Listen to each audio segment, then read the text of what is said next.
Muharram disebut dengan nama hari Tasu'a Asyura, ini pasti nih banyak banget yang bakal nanyain dalil. Udah kayaknya agenda tahunan ya. Tiap kita bahas, tiap ulama-ulama membahas mengenai kemuliaan hari Asyura, mulai pula lah kelompok yang menyatakan dirinya paling Islam mempertanyakan tentang dalil-dalilnya. Dari awal saya akan sampaikan padamu bahwa kebaikan-kebaikan itu bahkan gak perlu dalil.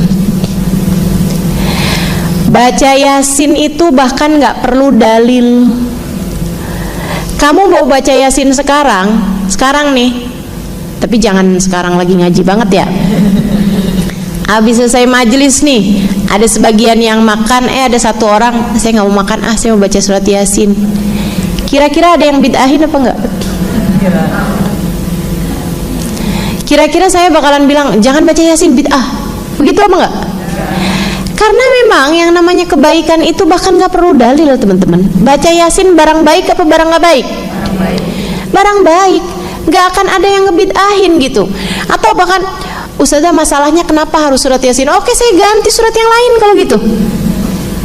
Kamu mau baca surat Waqiah, kamu mau baca surat Kahfi, kamu mau baca surat Al-Baqarah, kamu mau baca surat Ali Imran, kamu mau baca surat An-Nisa, kamu mau baca surat An-Nur. Ada nggak kira-kira yang mau ngebid'ahin kamu baca surat itu? Nggak ada, boleh, bebas. Nah kalau surat yang lain bebas, nah kenapa Yasin nggak boleh? Padahal Nabi Muhammad mengatakan, "Man qara'a Yasin faka'annahu khatamal Qur'an 3 marrat." Siapa yang baca Yasin seperti dia menghatamkan Al-Qur'an 3 kali. Padahal Nabi Muhammad mengatakan, "Inna likulli syai'in qalba wa qalbul Qur'an Yasin." Sesungguhnya segala sesuatu punya hati, punya inti, dan hatinya Al-Qur'an. Intinya Al-Qur'an adalah surat Yasin. Padahal Nabi Muhammad mengatakan, "Iqra'u ala mautakum Yasin." Bacakanlah surat Yasin untuk orang-orang yang sudah meninggal dunia di antara kalian. Padahal Nabi Muhammad mengatakan, Yasin lima quri'at laha. Surat Yasin tergantung niat bacamu mau buat apa. Allah akan kasih kamu ketika membaca surat Yasin sesuai dengan apa yang kamu niatkan. Nah surat yang lain aja nggak pernah bid'ah bacanya kapanpun, apalagi surat Yasin. Maka teman-teman saudara sekalian, yuk dah nih sekarang saya sampaikan sekali lagi, kebaikan-kebaikan tidak perlu dalil untuk melakukannya. Kamu mau sedekah kapanpun aja nggak pernah bid'ah sedekah itu, barang baik kok, betul? Baik, nah sekarang karena saya udah sampaikan kepadamu, saya akan sampaikan sekarang apa yang semestinya kamu lakukan sesuai dengan ajaran yang telah disampaikan oleh para ulama yang mengikuti apa yang disampaikan atau dilaksanakan oleh baginda kita Nabi besar Muhammad sallallahu alaihi wasallam dan para sahabat-sahabat beliau. Yuk kita pelajari apa yang mesti kita lakukan pada tanggal 9 dan 10 Muharram nanti. Kalau tanggal 9 namanya hari Tasu'a. Ya, hari Tasu'a itu teman-teman saudara sekalian sebenarnya hari yang biasa-biasa aja, kecuali bahwa dia bertetangga dengan hari Asyura. Ya, jadi ini bagusnya Tasu'a nih karena tetanggaan. Memang makanya kita tuh mesti banget sering-sering tetanggaan sama orang-orang soleh solehah tuh kayak gitu tuh, suka kecipratan. Gitu kan, kamu bergaul tuh sama orang yang bagus-bagus saja. Ini Tasu'a nih karena bergaul sama Asyura, kecipratan dia. Karena dia deket sama Asyura, dia jadi kecipratan bagus. Kenapa kecipratan bagus? Kenapa kok kecipratannya nggak ke tanggal 11-nya? Tasu'a itu dari kata-kata tis'ah ya. Tasu'a artinya hari ke-9. Asyura itu dari kata-kata asyarah, yang artinya adalah 10, karena itu adalah nama untuk hari ke-10 dari bulan Muharram.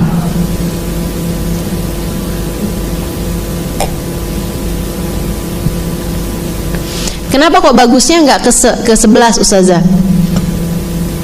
Karena Nabi Muhammad menyebutkannya, menyebutkan Tasu'a dan tidak menyebutkan Hadi Asyar, ya, nggak menyebutkan hari ke-11, tapi Nabi Muhammad menyebutkan secara khususnya Tasu'a bersama dengan Asyura. Begini nih, saya kasih tahu. Jadi Allah itu dulu sebelum mewajibkan puasa Ramadan itu diwajibkanlah beberapa hari untuk berpuasa dalam setahun. Di antaranya adalah Arafah yang kemarin, di antaranya lagi adalah Asyura, hari ke-10 dari bulan Muharram. Itu dulu wajib. Puasanya tuh pernah wajib bertahun-tahun sebelum Nabi Muhammad diwajibkan puasa Ramadan. Itu puasa Asyura wajib. Pokoknya setiap datang tanggal 10 tuh Nabi Muhammad selalu puasa gitu. Kenapa gitu? Karena hari Asyura itu teman-teman adalah hari mulia, bahkan dari sejak Nabi Adam alaihi salam. Itu udah jadi hari mulia dari zamannya Nabi Adam. Nabi Adam pun memuliakan Asyura. Nabi Idris, Nabi Nuh, Nabi Hud semua memuliakan Asyura. Dan subhanallah, Allah subhanahu wa ta'ala karena memang hari itu adalah hari mulia, Allah banyak banget ngasih kemuliaan kepada para nabi-nabinya pada hari Asyura. Di antaranya Allah tambatkan perahunya Nabi Nuh pada hari Asyura. Nabi Nuh kan kita tahu banjir bandang, seluruh bumi ini tenggelam.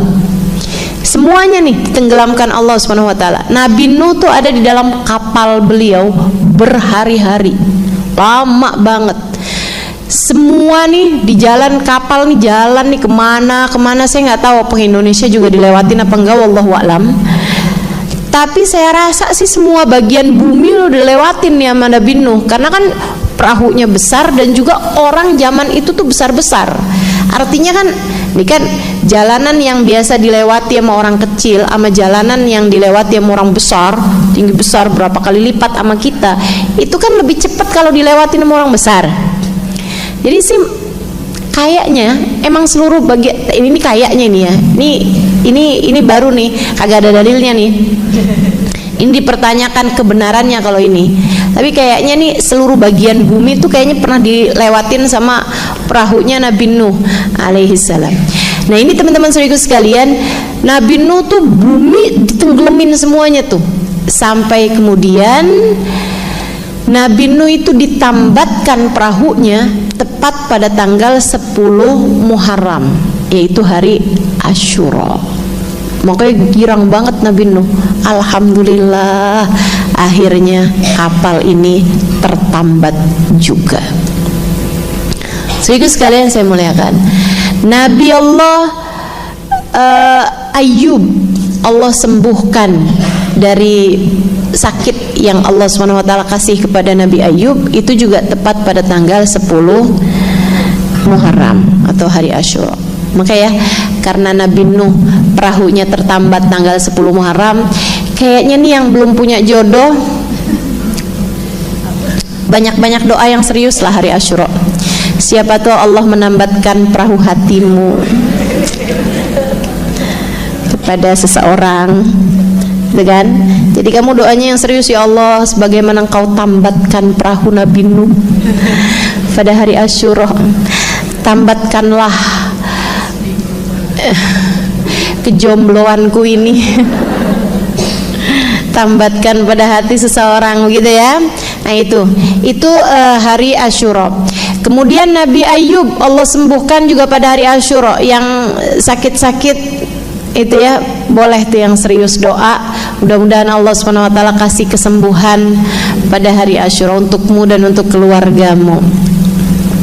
Kemudian juga Allah Subhanahu wa taala menyelamatkan Nabi Allah Musa alaihi salam dengan ditenggelamkannya Fir'aun di Laut Merah tepat pada hari Asyura. Jadi siapapun yang kayak lagi ada kejahatan-kejahatan orang kepadanya gitu ya, lagi kelilit hutang misalnya gitu, ya Allah bebaskan saya ya Allah dari kesulitan-kesulitan saya, sebagaimana Engkau membebaskan Nabi Musa alaihissalam dari kejahatan Fir'aun pada hari Asyura gitu. Kita minta kepada Allah juga, Allah bebaskan, selamatkan kita dari kejahatan hawa nafsu kita sendiri dan dari kejahatan setan, insyaallah, sebagaimana Allah Subhanahu wa taala menyelamatkan Nabi Musa dari kejahatannya Fir'aun pada hari Asyura. Kemudian di antaranya yang lain juga, di antara yang lain lagi adalah Nabi Allah Yunus bin Matta dikeluarkan oleh Allah Subhanahu wa taala dari dalam perut ikan sesudah, ada beberapa pendapat ulama tentang berapa lama Nabi Yunus berada dalam perut ikan. Ada yang bilang 6 bulan, ada yang bilang 4 bulan gitu ya, ada yang bilang 36 hari Nabi Yunus berada di dalam perut ikan. Nah itu Allah Subhanahu wa taala mengeluarkan Nabi Yunus sesudah Nabi Yunus berdoa dan bertasbih kepada Allah Subhanahu wa taala dengan tasbihnya yang terkenal, la ilaha illa anta subhanaka inni kuntu minadh dhalimin. Kata Allah, laula annahu minal musabbihin lalabitha fi batnil hut ila yaumi yub'atsun. Andai saja Yunus tidak bertasbih kepadaku, aku akan biarkan dia. Andai saja ia tidak berzikir, aku akan biarkan dia berada dalam perut ikan sampai hari ketika ia dibangkitkan. Karenanya zikir la ilaha illa anta subhanaka inni kuntu minadh dhalimin adalah bagian dari zikir-zikir yang baik untuk kita perbanyak, terutama buat orang-orang yang berada dalam masalah-masalah. Itu kan udah ada dalilnya tuh, gak usah nanya lagi dalil. Sekarang nih jadi repot mau ngajarin kebaikan teman-teman, gara-gara orang-orang tuh tiap diajarin, ayo ya kalau ada yang lagi keadaannya susah baca la ilaha illa anta subhanaka inni kuntu minadh dhalimin 40 kali lah pagi hari sebelum subuh. Langsung nanya dalilnya mana, repot.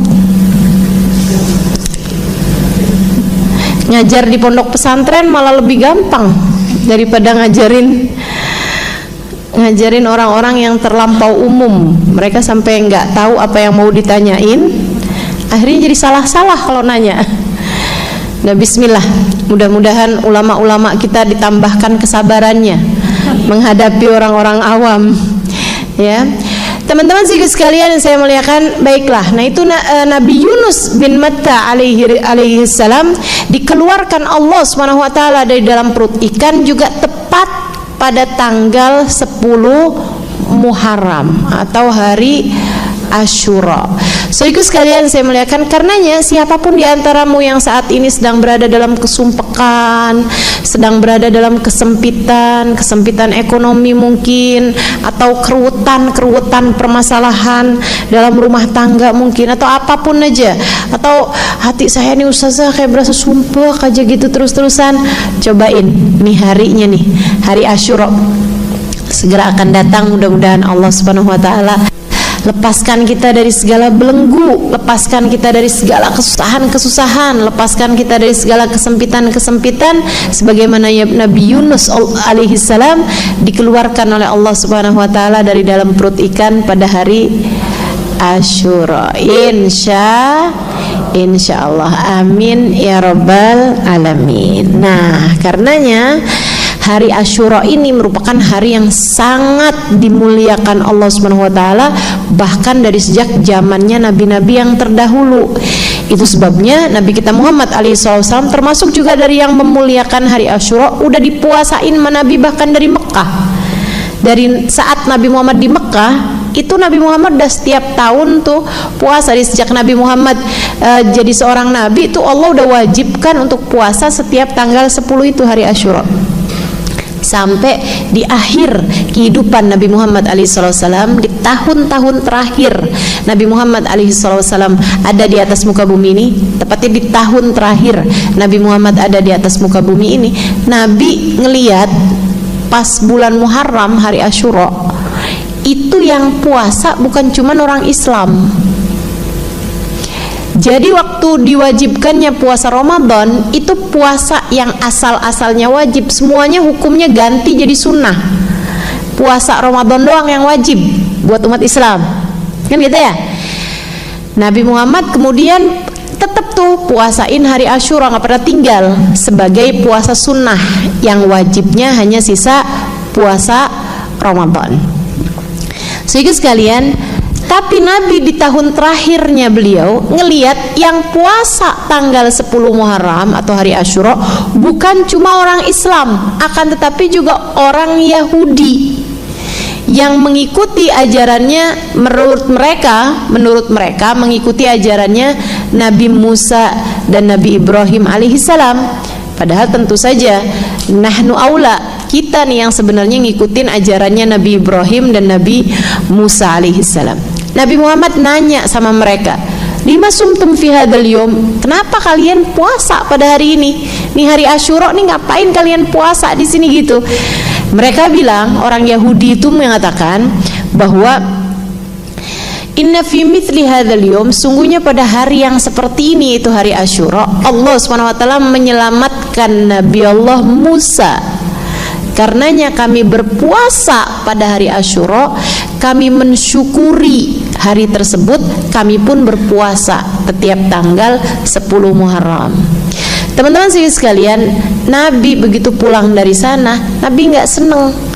Nabi itu kayak nggak seneng kalau ibadah kita itu sama ibadahnya orang yang selain kita gitu.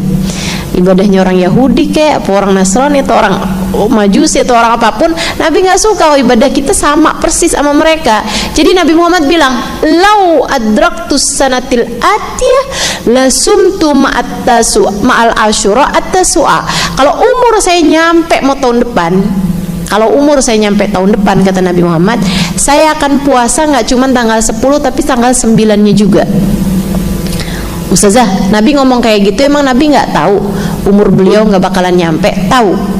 Karenanya Nabi Muhammad pakai kata-katanya bukan idza, nggak pakai kata-kata idza, apabila datang tahun depan, bahkan nggak pakai kata-kata in.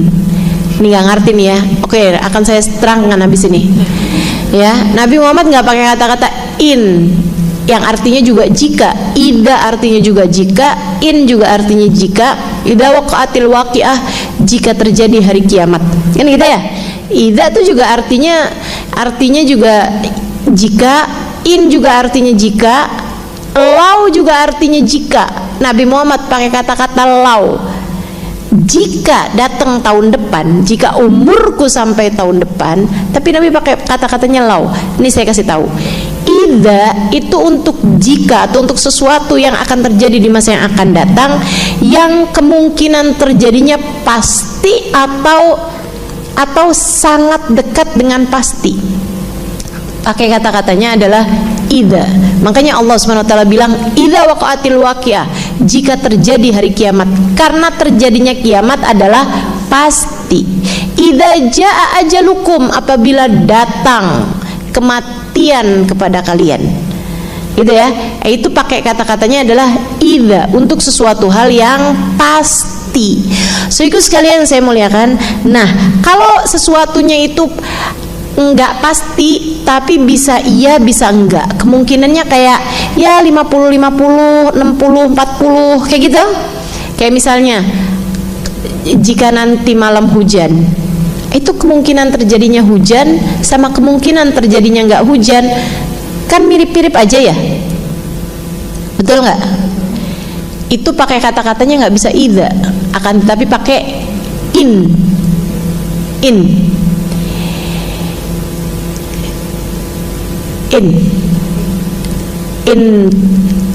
In yanzil alaina al-matar fi hadhihi lailah, jika turun hujan pada malam hari ini, pakai kata-katanya in.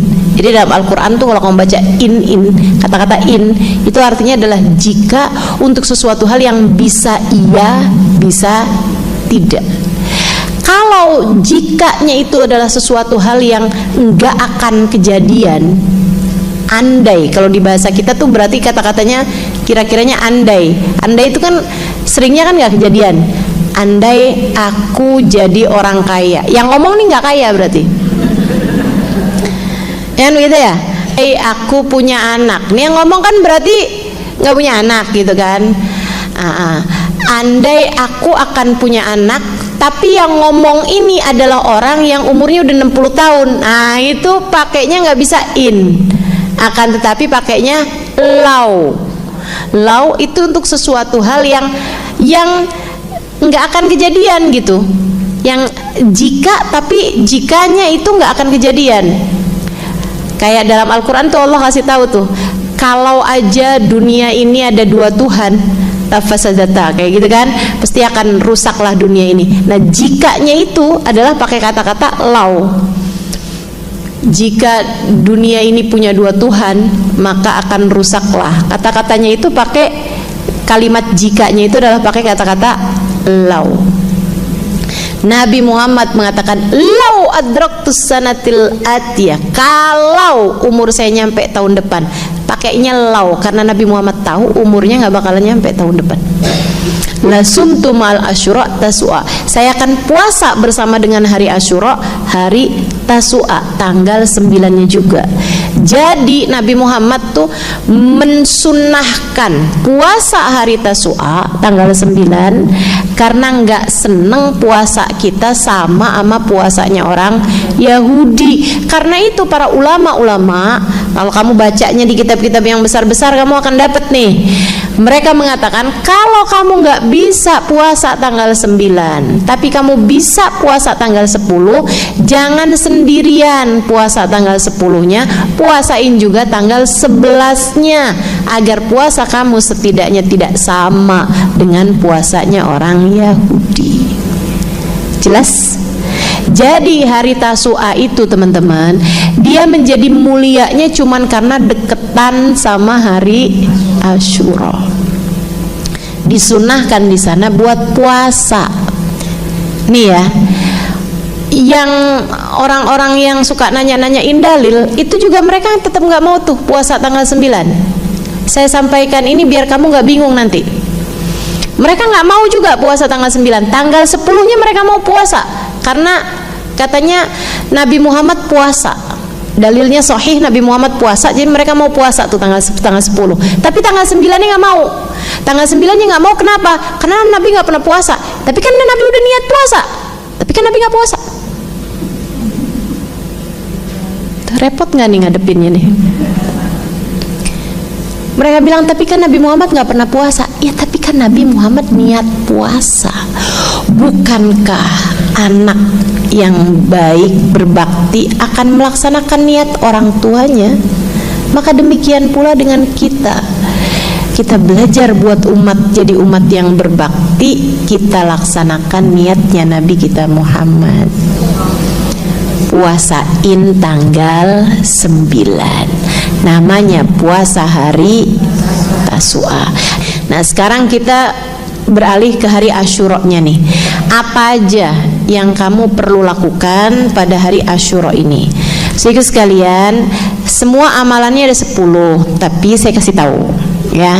Nah ini dengerin dengan baik karena saya akan sampaikan hal-hal yang memang mengandung unsur dalil nih. Dengerin dengan baik. Ada 10 perkara yang kamu baik untuk kamu akan dengar dianjurkan dilakukan pada hari Asyura ini ya.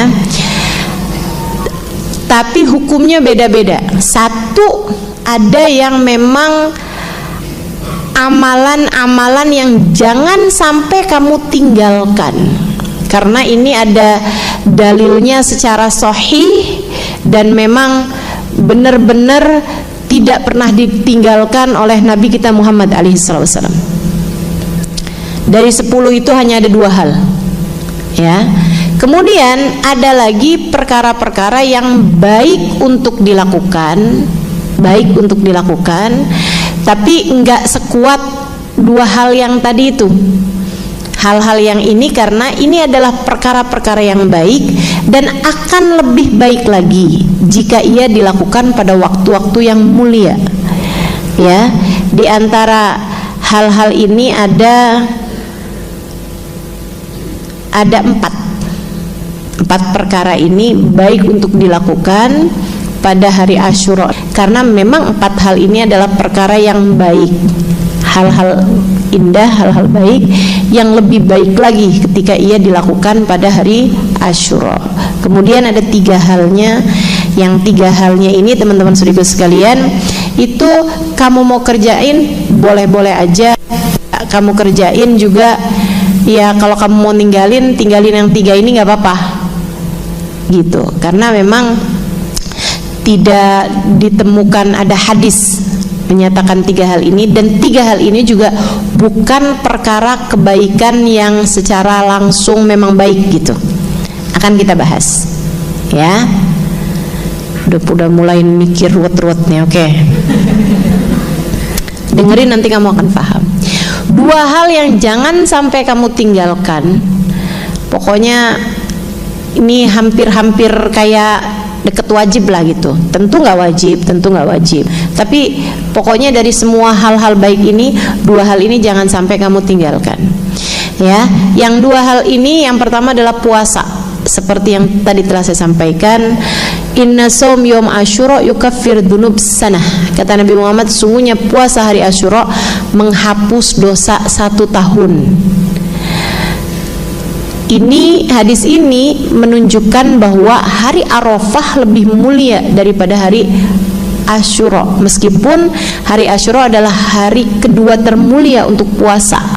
Sehingga para ulama menyatakan bahwa istri tidak boleh puasa sunnah kecuali dengan izin suami, kecuali pada 2 hari ini.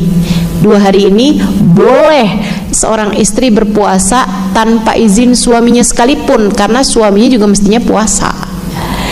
2 hari itu adalah satu Arafah, satunya lagi Asyura. Bukan tasu'anya ya, Asyuranya aja yang tanggal 10 Muharram.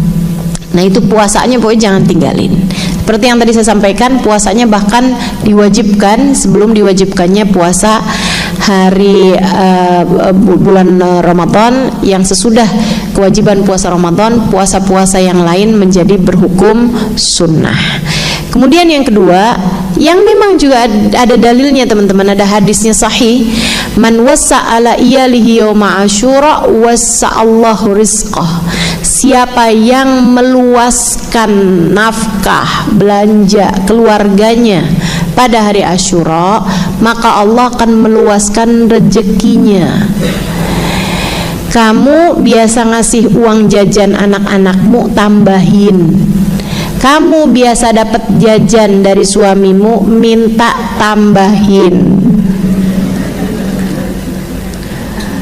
Hari Asyura, bilangin kalau kamu pengen gak rezekinya sepanjang tahun gampang. Saya baru habis dapat nih ilmunya dari Ustazah Halimah. Ada hadisnya. Wah, hadis yang lain gak hafal, hadis yang ini dia hafal. Man wassa ala iyalihi yawma Asyura wassa'allahu rizqah. Siapa yang ngasih keluasaan nafkah pada keluarganya pada hari Asyura, maka Allah akan meluaskan nafkahnya. Jadi kayak semacam hari kasih sayang buat umat Islam ya, hari Asyura ini. Suami nambahin nafkah keluarganya, dan nafkah keluarga yang ditanggungnya. Kalau kamu nanggung nafkah orang tuamu, tambahin gitu. Kalau kamu nanggung nafkah keluargamu, kamu tambahin. Begitu. Itu 2 hal yang memang ada hadis secara sahih menceritakan tepat pada hari Asyura itu gitu. Secara khusus hari Asyura. Ada 4 hal yang lainnya yang saya sampaikan tadi juga ya kerjain, itu juga barang bagus barang baik ya, kita jangan tinggalkan. Satu diantaranya menafkahi anak yatim, menyantuni anak yatim, bukan menafkahi, menyantuni anak yatim. Teman-teman sekalian, bicara menyantuni anak yatim, hari kapan aja juga bagus. Yarhamukillah. Apalagi pada hari Asyura, yang mana memang ulama-ulama dari zaman dulu itu menjadikan hari Asyura sebagai hari kita menyayangi dan memperhatikan nasib anak-anak yatim yang ada di sekeliling kita lebih lagi gitu. Maksudnya kepedulian kepada anak yatim nggak nunggu hari Asyura, apaan aja pun kita semestinya peduli. Tapi kan kalau nggak ada harinya secara khusus kayak gini nih, kita kadang-kadang suka lupa. Nah, pas hari Asyura nih, waktunya kita cari tahu lagi siapa aja sih nih anak-anak yatim di kampung kita. Nah, kalau bisa sih kasih nafkahnya bukan cuma buat hari Asyura aja, tapi kita lebih perhatikan lagi untuk bulan-bulan selanjutnya juga mereka kayak gimana nih kondisi dan keadaan mereka, kan begitu. Sekolahnya gimana nih gitu. Untuk biaya kenaikan sekolahan yang berapa yang bulan ini nih kan, kenaikan sekolah ya mereka ya, kenaikan kelas atau pindah sekolah nih, keadaan mereka seperti apa gitu.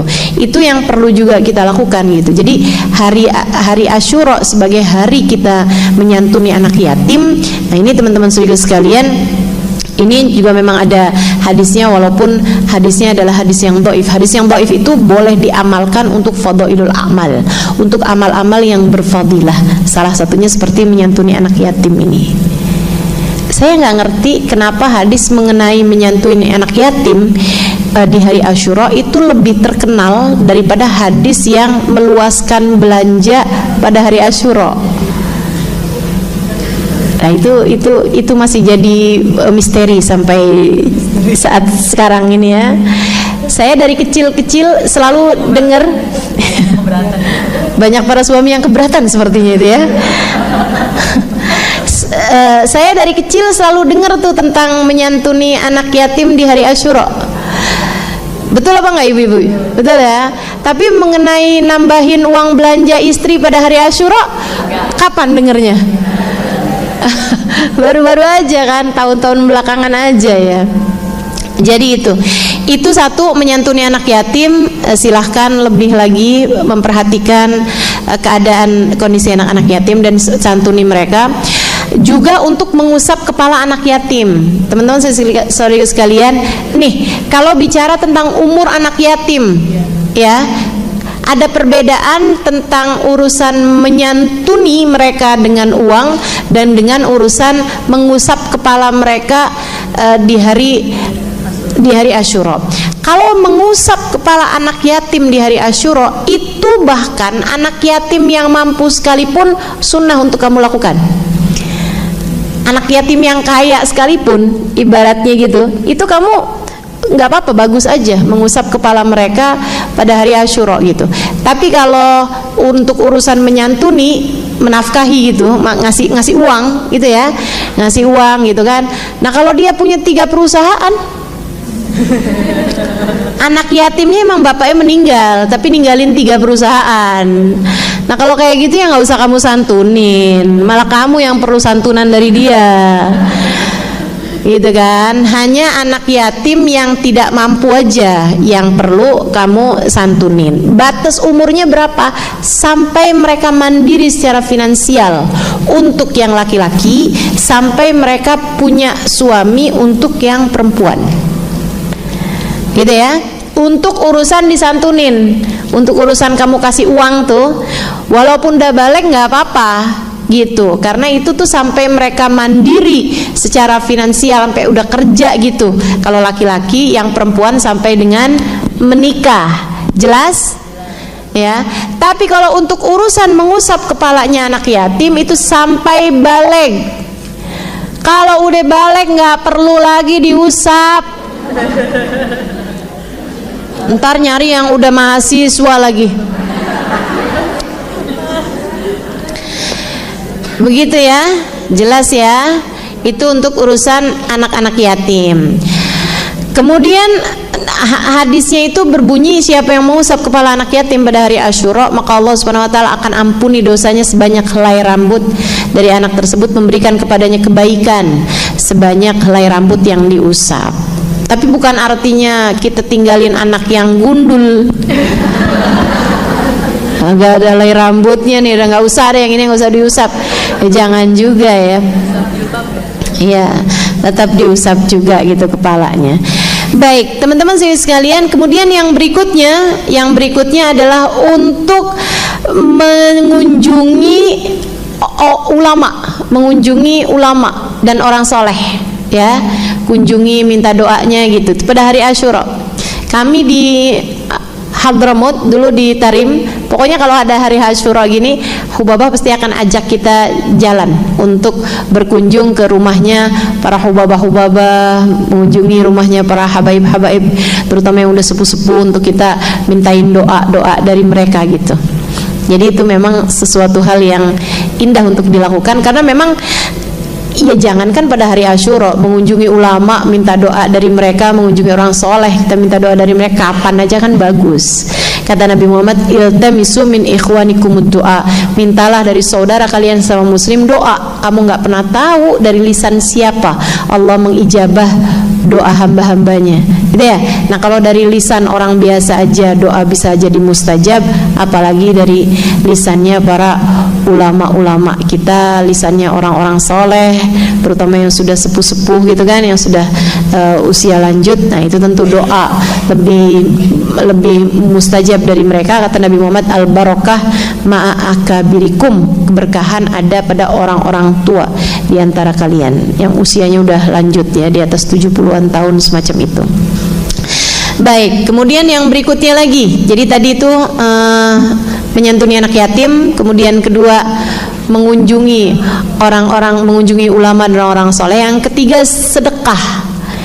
Sekali lagi, sedekah kapan aja juga emang bagus, tapi pada hari Asyura ini memang lebih lagi kebaikannya, lebih lagi berlipat-lipat pahalanya, dan juga lebih lagi kebaikannya. Teman-teman saya sekalian, cari siapapun aja. Nah, saya kalau kamu pakai bahasa misalnya gitu ya, yuk kita kumpulin uang buat menyantuni anak yatim, itu saya agak kurang setuju tuh dengan bahasa itu, kecuali kalau kamu tambahin dan duafa. Sebab ada banyak anak-anak kecil gitu ya, mereka lebih miskin daripada yang yatim, bapaknya sakit nggak bisa kerja, yang bapaknya ada sih masih hidup tapi nggak ketahuan rimbanya, nggak dinafkahin dari zaman ini gitu kan, dari waktu dia kecil gitu loh, yang ditinggalin sama bapaknya dari sejak kecil tapi bapaknya masih hidup sih, tapi nggak punya tanggung jawab gitu kan banyak tuh yang kayak gitu. Kesian banget kalau dia nggak dikasih gitu. Kalau bahasanya kamu hanya anak yatim, ya hanya untuk anak yatim aja gitu. Makanya tambahin tuh kalau bikin acara santunan atau apa, santunan yatim dan duafa, biar uangnya itu kepake buat anak-anak duafa juga yang tentu saja mereka sangat memerlukannya. Jadi sedekah ya, sedekah pada hari Asyura. Nah, sedekah itu kebaikan kalau dilaksanakan pada hari-hari yang mulia, lebih memungkinkan lagi untuk bertambah-tambah pahalanya. Baik, kemudian yang keempatnya, teman-teman saudara sekalian, baik untuk kamu lakukan pada hari Asyura adalah mengunjungi atau menjenguk orang sakit. Menjenguk orang sakit. Nah, itu baik untuk kamu lakukan pada kesusahan, lepaskan kita dari segala kesempitan sebagaimana Nabi Yunus alaihi salam dikeluarkan oleh Allah Subhanahu wa taala dari dalam perut ikan pada hari Asyura. Insya Allah, amin ya rabbal alamin. Nah, karenanya hari Asyura ini merupakan hari yang sangat dimuliakan Allah Subhanahu wa taala, bahkan dari sejak zamannya nabi-nabi yang terdahulu. Itu sebabnya Nabi kita Muhammad alaihissalam termasuk juga dari yang memuliakan hari Asyura, udah dipuasain Nabi bahkan dari Mekah. Dari saat Nabi Muhammad di Mekah, itu Nabi Muhammad udah setiap tahun tuh puasa. Dari sejak Nabi Muhammad jadi seorang nabi, itu Allah udah wajibkan untuk puasa setiap tanggal 10 itu hari Asyura. sampai di akhir kehidupan Nabi Muhammad SAW, di tahun-tahun terakhir Nabi Muhammad SAW ada di atas muka bumi ini, tepatnya di tahun terakhir Nabi Muhammad ada di atas muka bumi ini, Nabi ngeliat pas bulan Muharram, hari Asyura, itu yang puasa bukan cuma orang Islam. Jadi waktu diwajibkannya puasa Ramadan, itu puasa yang asal-asalnya wajib, semuanya hukumnya ganti jadi sunnah. Puasa Ramadan doang yang wajib buat umat Islam, kan gitu ya. Nabi Muhammad kemudian tetap tuh puasain hari Asyura, nggak pernah tinggal, sebagai puasa sunnah yang wajibnya hanya sisa puasa Ramadan. Sehingga sekalian, tapi Nabi di tahun terakhirnya beliau ngelihat yang puasa tanggal 10 Muharram atau hari Asyura bukan cuma orang Islam, akan tetapi juga orang Yahudi yang mengikuti ajarannya, menurut mereka mengikuti ajarannya Nabi Musa dan Nabi Ibrahim alaihissalam. Padahal tentu saja nahnu aula, kita nih yang sebenarnya ngikutin ajarannya Nabi Ibrahim dan Nabi Musa alaihissalam. Nabi Muhammad nanya sama mereka, lima sumtum fi hadzal yawm, kenapa kalian puasa pada hari ini? Nih hari Asyura nih, ngapain kalian puasa di sini gitu? Mereka bilang, orang Yahudi itu mengatakan bahwa inna fi mithli hadzal yawm, sungguhnya pada hari yang seperti ini, itu hari Asyura, Allah SWT menyelamatkan Nabi Allah Musa. Karenanya kami berpuasa pada hari Asyura, kami mensyukuri hari tersebut, kami pun berpuasa setiap tanggal 10 Muharram. Teman-teman sekalian, Nabi begitu pulang dari sana, Nabi nggak seneng. Nabi itu kayak nggak seneng kalau ibadah kita itu sama ibadahnya orang yang selain kita gitu. Ibadahnya orang Yahudi kayak apa orang Nasrani atau orang Majusi atau orang apapun, Nabi nggak suka kalau ibadah kita sama persis sama mereka. Jadi Nabi Muhammad bilang, lau adraktus sanatil atiyah lasumtu ma'al asyura at-tasua. Kalau umur saya nyampe mau tahun depan, kalau umur saya nyampe tahun depan, kata Nabi Muhammad, saya akan puasa nggak cuma tanggal 10 tapi tanggal 9-nya juga. Ustazah, Nabi ngomong kayak gitu, emang Nabi nggak tahu umur beliau nggak bakalan nyampe? Tahu. Karenanya Nabi Muhammad pakai kata-katanya bukan idza, nggak pakai kata-kata idza, apabila datang tahun depan, bahkan nggak pakai kata-kata in. Ini nggak ngerti nih ya. Oke, akan saya terangkan habis ini. Ya, Nabi Muhammad nggak pakai kata-kata in, yang artinya juga jika. Idza artinya juga jika, in juga artinya jika. Idza waqa'atil waqi'ah, jika terjadi hari kiamat. Kan gitu ya? Idza itu juga artinya juga jika, in juga artinya jika, lau juga artinya jika. Nabi Muhammad pakai kata-kata lau. Jika datang tahun depan, jika umurku sampai tahun depan, tapi Nabi pakai kata-katanya lau. Ini saya kasih tahu. Idza itu untuk jika atau untuk sesuatu yang akan terjadi di masa yang akan datang, yang kemungkinan terjadinya pasti atau sangat dekat dengan pasti. Pakai kata-katanya adalah idza.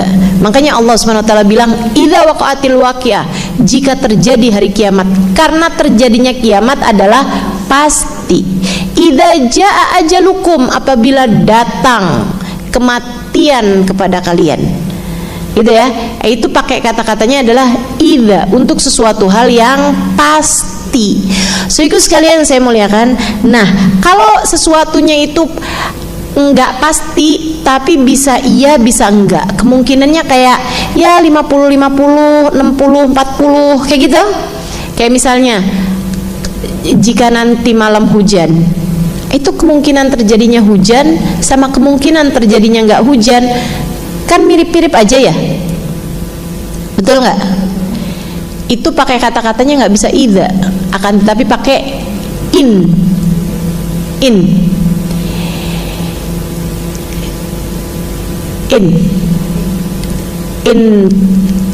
yanzil alaina al-matar fi hadhihi lailah, jika turun hujan pada malam hari ini, pakai kata-katanya in. Jadi dalam Al-Quran tuh kalau kamu baca in, kata-kata in itu artinya adalah jika untuk sesuatu hal yang bisa iya, bisa tidak. Kalau jikanya itu adalah sesuatu hal yang enggak akan kejadian, andai, kalau di bahasa kita tuh berarti kata-katanya kira-kiranya andai. Andai itu kan seringnya kan nggak kejadian. Andai aku jadi orang kaya, yang ngomong nih nggak kaya berarti. Ya gitu ya. Aku punya anak. Nih yang ngomong kan berarti nggak punya anak gitu kan. Andai aku akan punya anak, tapi yang ngomong ini adalah orang yang umurnya udah 60 tahun. Nah itu pakainya nggak bisa in, akan tetapi pakainya lau. Lau itu untuk sesuatu hal yang nggak akan kejadian gitu. Yang jika, tapi jikanya itu nggak akan kejadian. Kayak dalam Al-Quran tuh Allah kasih tahu tuh, kalau aja dunia ini ada dua Tuhan, tafasadata, kayak gitu kan, pasti akan rusaklah dunia ini. Nah jikanya itu adalah pakai kata-kata lau. Jika dunia ini punya dua Tuhan, maka akan rusaklah. Kata-katanya itu pakai kalimat jikanya itu adalah pakai kata-kata lau. Nabi Muhammad mengatakan lau adraktus sanatil atiyah, kalau umur saya nyampe tahun depan, pakainya lau karena Nabi Muhammad tahu umurnya nggak bakalan nyampe tahun depan. La sumtu mal asyura tasua, saya akan puasa bersama dengan hari Asyura, hari Tasua, tanggal 9-nya juga. Jadi Nabi Muhammad tuh mensunnahkan puasa hari Tasua tanggal 9 karena nggak seneng puasa kita sama puasanya orang Yahudi. Karena itu para ulama-ulama, kalau kamu bacanya di kitab-kitab yang besar-besar, kamu akan dapat nih, mereka mengatakan kalau kamu nggak bisa puasa tanggal 9 tapi kamu bisa puasa tanggal 10, jangan sendirian puasa tanggal 10-nya, puasain juga tanggal 11-nya agar puasa kamu setidaknya tidak sama dengan puasanya orang Yahudi. Jelas? Jadi hari Tasua itu teman-teman, dia menjadi mulianya cuman karena deketan sama hari Asyura. Disunahkan di sana buat puasa. Nih ya, yang orang-orang yang suka nanya-nanyain dalil itu juga mereka tetap nggak mau tuh puasa tanggal 9. Saya sampaikan ini biar kamu nggak bingung nanti. Mereka nggak mau juga puasa tanggal 9. Tanggal 10-nya mereka mau puasa karena katanya Nabi Muhammad puasa. Dalilnya sahih, Nabi Muhammad puasa, jadi mereka mau puasa tuh tanggal 10. Tapi tanggal 9-nya nggak mau. Tanggal 9-nya nggak mau, kenapa? Karena Nabi nggak pernah puasa. Tapi kan Nabi udah niat puasa. Tapi kan Nabi nggak puasa. Tuh, repot nggak nih ngadepinnya nih? Mereka bilang tapi kan Nabi Muhammad nggak pernah puasa. Ya tapi kan Nabi Muhammad niat puasa. Bukankah anak yang baik berbakti akan melaksanakan niat orang tuanya? Maka demikian pula dengan kita. Kita belajar buat umat jadi umat yang berbakti, kita laksanakan niatnya Nabi kita Muhammad. Puasain tanggal 9, namanya puasa hari Tasua.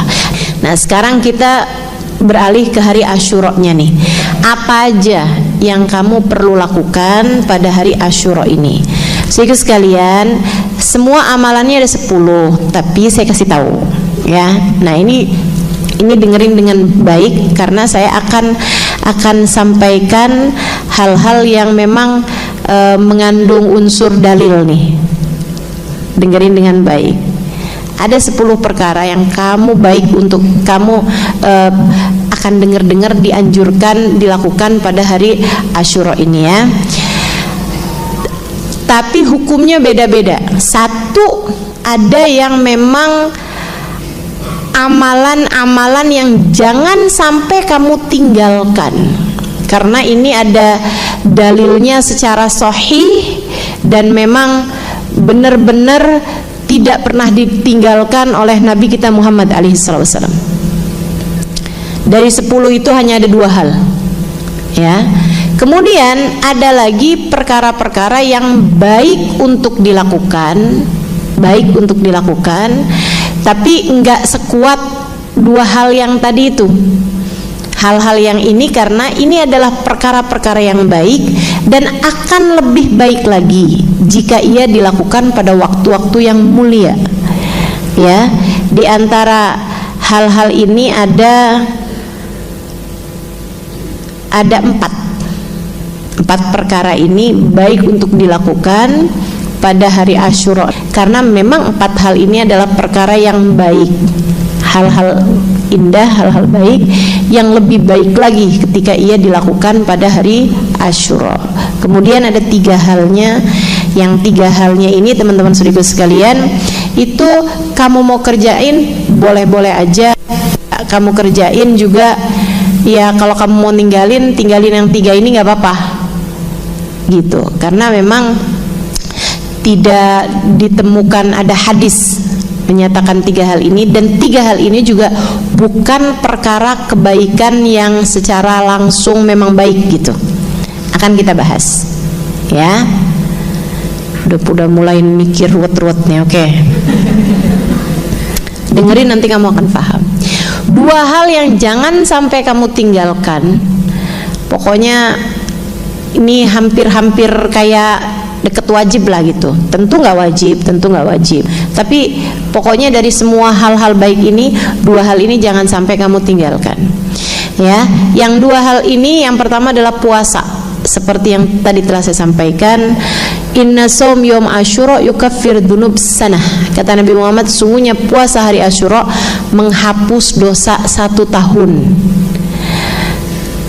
Ini hadis ini menunjukkan bahwa hari Arafah lebih mulia daripada hari Asyura, meskipun hari Asyura adalah hari kedua termulia untuk puasa. Sehingga para ulama menyatakan bahwa istri tidak boleh puasa sunnah kecuali dengan izin suami, kecuali pada 2 hari ini. 2 hari ini boleh seorang istri berpuasa tanpa izin suaminya sekalipun, karena suaminya juga mestinya puasa. 2 hari itu adalah satu Arafah, satunya lagi Asyura. Bukan tasu'anya ya, Asyuranya aja yang tanggal 10 Muharram. Nah itu puasanya pokoknya jangan tinggalin. Seperti yang tadi saya sampaikan, puasanya bahkan diwajibkan sebelum diwajibkannya puasa hari bulan Ramadan. Yang sesudah kewajiban puasa Ramadan, puasa-puasa yang lain menjadi berhukum sunnah. Kemudian yang kedua, yang memang juga ada dalilnya teman-teman, ada hadisnya sahih, man wassa'ala iyalihi yawma Asyura wassa'allahu rizqah. Siapa yang meluaskan nafkah belanja keluarganya pada hari Asyura, maka Allah akan meluaskan rezekinya. Kamu biasa ngasih uang jajan anak-anakmu, tambahin. Kamu biasa dapat jajan dari suamimu, minta tambahin. Hari Asyura, bilangin kalau kamu pengen gak rezekinya sepanjang tahun gampang. Saya baru habis dapat nih ilmunya dari Ustazah Halimah. Ada hadisnya. Wah, hadis yang lain gak hafal, hadis yang ini dia hafal. Man wassa'ala iyalihi yawma Asyura wassa'allahu rizqah. Siapa yang ngasih keluasaan nafkah pada keluarganya pada hari Asyura, maka Allah akan meluaskan nafkahnya. Jadi kayak semacam hari kasih sayang buat umat Islam ya, hari Asyura ini. Suami nambahin nafkah keluarganya, dan nafkah keluarga yang ditanggungnya. Kalau kamu nanggung nafkah orang tuamu, tambahin gitu. Kalau kamu nanggung nafkah keluargamu, kamu tambahin. Begitu. Itu 2 hal yang memang ada hadis secara sahih menceritakan tepat pada hari Asyura itu gitu. Secara khusus hari Asyura. Ada 4 hal yang lainnya yang saya sampaikan tadi juga ya kerjain, itu juga barang bagus barang baik ya, kita jangan tinggalkan. Satu diantaranya menafkahi anak yatim, menyantuni anak yatim, bukan menafkahi, menyantuni anak yatim. Teman-teman sekalian, bicara menyantuni anak yatim, hari kapan aja juga bagus. Yarhamukillah. Apalagi pada hari Asyura, yang mana memang ulama-ulama dari zaman dulu itu menjadikan hari Asyura sebagai hari kita menyayangi dan memperhatikan nasib anak-anak yatim yang ada di sekeliling kita lebih lagi gitu. Maksudnya kepedulian kepada anak yatim nggak nunggu hari Asyura, apaan aja pun kita semestinya peduli. Tapi kan kalau nggak ada harinya secara khusus kayak gini nih, kita kadang-kadang suka lupa. Nah, pas hari Asyura nih, waktunya kita cari tahu lagi siapa aja sih nih anak-anak yatim di kampung kita. Nah, kalau bisa sih kasih nafkahnya bukan cuma buat hari Asyura aja, tapi kita lebih perhatikan lagi untuk bulan-bulan selanjutnya juga mereka kayak gimana nih kondisi dan keadaan mereka, kan begitu. Sekolahnya gimana nih gitu. Untuk biaya kenaikan sekolahan yang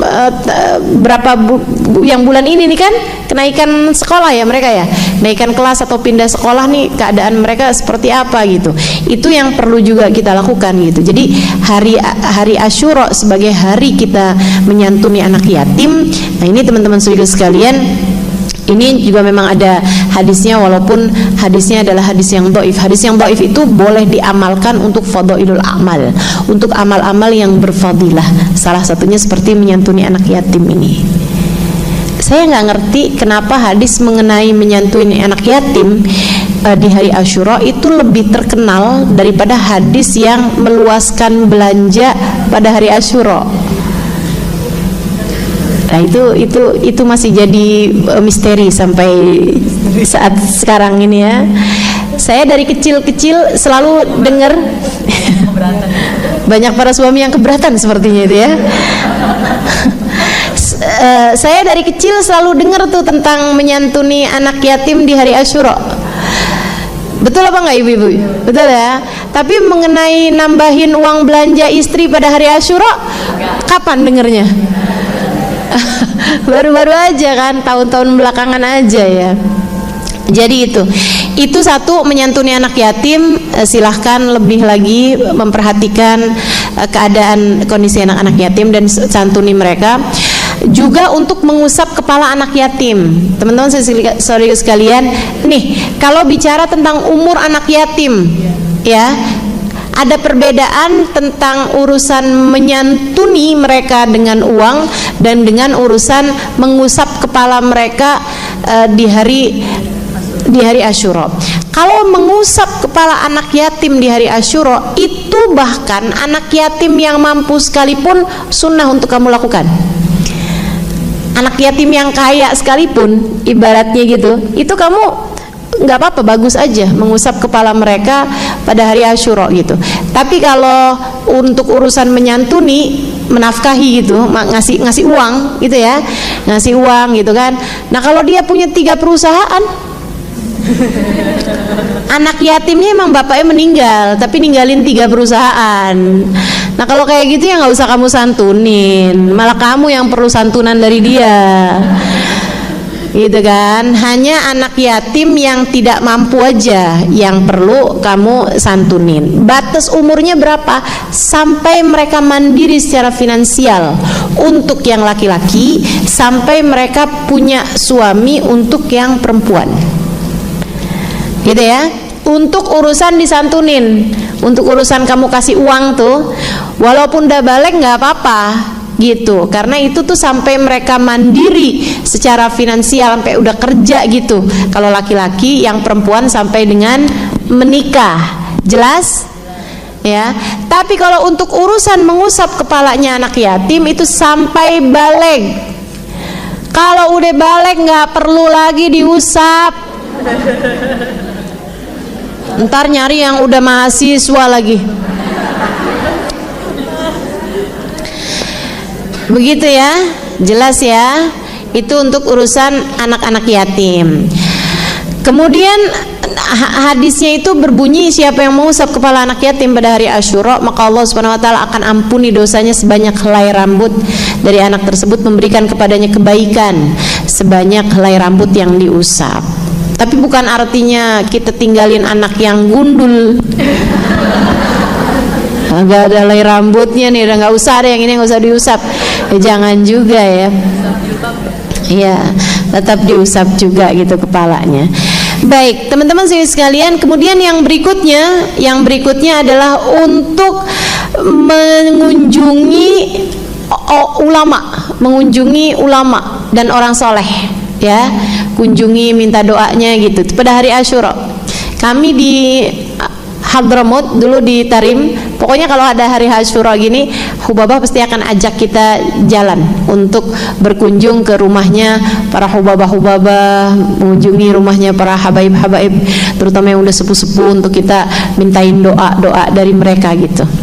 Jadi itu memang sesuatu hal yang indah untuk dilakukan, karena memang ya jangankan pada hari Asyura, mengunjungi ulama, minta doa dari mereka, mengunjungi orang soleh, kita minta doa dari mereka kapan aja kan bagus. Kata Nabi Muhammad, iltamisu min ikhwanikumud doa, mintalah dari saudara kalian sama muslim doa. Kamu nggak pernah tahu dari lisan siapa Allah mengijabah doa hamba-hambanya, gitu ya. Nah kalau dari lisan orang biasa aja doa bisa jadi mustajab, apalagi dari lisannya para ulama-ulama kita, lisannya orang-orang soleh, terutama yang sudah sepuh-sepuh gitu kan, yang sudah usia lanjut. Nah itu tentu doa lebih mustajab dari mereka. Kata Nabi Muhammad, al barokah ma'akabirikum, keberkahan ada pada orang-orang tua di antara kalian yang usianya udah lanjut ya, di atas 70-an tahun semacam itu. Baik, kemudian yang berikutnya lagi, jadi tadi itu menyantuni anak yatim, kemudian kedua mengunjungi orang-orang, mengunjungi ulama dan orang-orang soleh. Yang ketiga sedekah. Sekali lagi, sedekah kapan aja juga emang bagus, tapi pada hari Asyura ini memang lebih lagi kebaikannya, lebih lagi berlipat-lipat pahalanya, dan juga lebih lagi kebaikannya. Teman-teman saya sekalian, cari siapapun aja. Nah, saya kalau kamu pakai bahasa misalnya gitu ya, yuk kita kumpulin uang buat menyantuni anak yatim, itu saya agak kurang setuju tuh dengan bahasa itu, kecuali kalau kamu tambahin dan duafa. Sebab ada banyak anak-anak kecil gitu ya, mereka lebih miskin daripada yang yatim, bapaknya sakit nggak bisa kerja, yang bapaknya ada sih masih hidup tapi nggak ketahuan rimbanya, nggak dinafkahin dari zaman ini gitu kan, dari waktu dia kecil gitu loh, yang ditinggalin sama bapaknya dari sejak kecil tapi bapaknya masih hidup sih, tapi nggak punya tanggung jawab gitu kan banyak tuh yang kayak gitu. Kesian banget kalau dia nggak dikasih gitu. Kalau bahasanya kamu hanya anak yatim, ya hanya untuk anak yatim aja gitu. Makanya tambahin tuh kalau bikin acara santunan atau apa, santunan yatim dan duafa, biar uangnya itu kepake buat anak-anak duafa juga yang tentu saja mereka sangat memerlukannya. Jadi sedekah ya, sedekah pada hari Asyura. Nah, sedekah itu kebaikan kalau dilaksanakan pada hari-hari yang mulia lebih memungkinkan lagi untuk bertambah-tambah pahalanya. Baik, kemudian yang keempatnya, teman-teman saudara sekalian, baik untuk kamu lakukan pada hari Asyura adalah mengunjungi atau menjenguk orang sakit. Menjenguk orang sakit. Nah, itu baik untuk kamu lakukan pada hari Asyura juga. Ya jangan sakitnya dari kapan tahu, kamu tungguin hari Asyura buat jengukin, enggak. Tapi kalau misalnya dalam hari-hari ini ada orang sakit gitu kan, yang kamu memang mau jengukin, sangat tepat lagi kalau kamu tepatkan pada hari Asyura, karena doa dari mereka juga mustajab, dan juga kamu mendoakan mereka juga pada hari Asyura itu juga lebih mungkin untuk mustajab, karena memang pada hari itu Allah Subhanahu wa taala banyak memberikan kesembuhan-kesembuhan, sebagaimana Nabi Ayub dulu telah diberikan kesembuhan. Gitu ya, itu 4 hal yang sebaiknya jangan ditinggalkan. Kemudian ada hal lain juga yang juga untuk tidak di 2, 4, berarti berapa tuh? 6. 2, 4. Oh ya, ada hal lain lagi juga yang baik untuk dikerjakan juga, yaitu membaca Qul huwallahu ahad sebanyak 1000 kali, ya, untuk dilaksanakan pada hari Asyura. Atau juga untuk berzikir. Jadi untuk memperbanyak zikir dan doa, tepatnya begitu ya. Hari Asyura itu adalah hari untuk kamu memperbanyak zikir dan doa. Di antara zikirnya adalah untuk membaca surat Al-Ikhlas 1000 kali, kemudian sesudahnya berdoa. Siapa yang melaksanakannya, insya Allah doanya nggak ditolak Allah Subhanahu Wa Taala. Itu juga sunnah pada hari Arafah juga kemarin. Juga untuk membaca ayat kursi 360 kali jika kamu belum membacanya di awal tanggal 1 Muharram kemarin. Kalau kamu udah bacanya tanggal 1 Muharram kemarin ya udah, tapi kalau kamu belum bacanya tanggal 1 Muharram kemarin, baca aja tanggal 10 nanti. Udah ya, baca tanggal 10, diawali masing-masing ayat kursinya dengan Bismillahirrahmanirrahim. Bismillahirrahmanirrahim.